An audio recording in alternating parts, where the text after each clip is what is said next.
J'en ai assez d'entendre ces discours qui sont suspicieux vis-à-vis des entreprises, suspicieux vis-à-vis des riches, entre guillemets, parce qu'il faut se mettre d'accord sur ce qu'est un riche. Quand il y a un problème, c'est la faute au capitaine d'industrie qui a au passage créé des milliers d'emplois et qui a créé des usines, etc.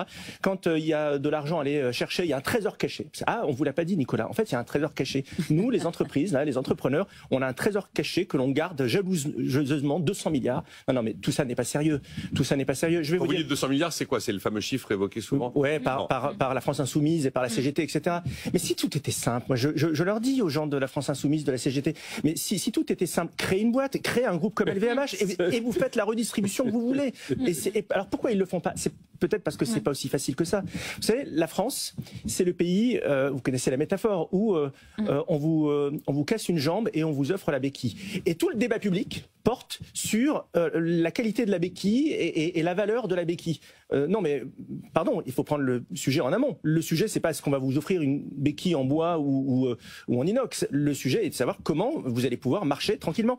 Mais une fois qu'on vous a cassé le genou et donné la béquille pour continuer à marcher, la machine arrière est très complexe. Non mais il faut arrêter de dire que les entrepreneurs ont des demandes. La seule demande des entrepreneurs, c'est qu'on leur fiche la paix. On ne demande pas d'aide.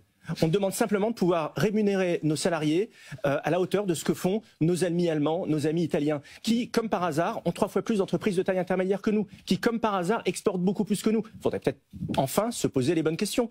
Nous, la seule chose que l'on demande, c'est avoir un coût du travail qui soit raisonnable. On ne demande pas à payer, à baisser le SMIC, on ne demande pas à payer nos salariés au lance-pierre. Au contraire, on rêve, et je me permets de parler en votre nom, on rêve de payer nos entreprises plus chères, nos salariés plus chers. On rêve que nos salariés puissent, et notamment nos jeunes salariés, puissent devenir propriétaires, ce qui n'est pas leur cas aujourd'hui. Donc je crois que nous sommes tous dans le même bateau. Le responsable, le coupable, on le connaît, c'est le Léviathan qui, au fur et à mesure des décennies qui passent, est de plus en plus protubérant, ne se remet pas en cause et demande aux entreprises d'être la variable d'ajustement. Alors non, non et non.